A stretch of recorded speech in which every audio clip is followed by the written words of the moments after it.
PM મોદીને મળ્યું જકાર્તામાં ઇન્ડોનેશિયાનું સર્વોચ્ચ સન્માન। બંને દેશોની વચ્ચે બ્રહ્મોસ, ઈવીએમ અને યુપીઆઈ સહિત 20 મહત્વના કરાર પર હસ્તાક્ષર। મુંબઈમાં આજે પણ સરકારી કચેરીઓ, શાળાઓ અને કોલેજો રહેશે બંધ। હવામાન વિભાગે જાહેર કર્યું છે ઓરેન્જ એલર્ટ। રાયગઢ, રત્નાગિરી, પાલઘર, પુણે અને નાસિકમાં ભારે વરસાદની આગાહી। 13 દિવસમાં આખા ગુજરાતમાં ચોમાસાના શ્રી ગણેશ। હવામાન વિભાગે કરી સત્તાવાર જાહેરાત। કચ્છ, વાવ, થરાદમાં ચોમાસાનું આગમન।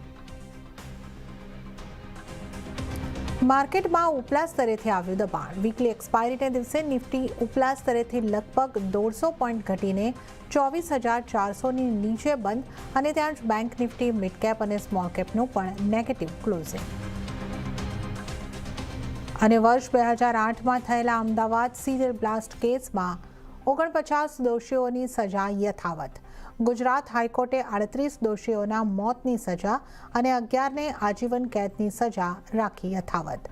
2022 અમદાવાદની વિશેષ કોર્ટે સંભળાવી હતી સજા।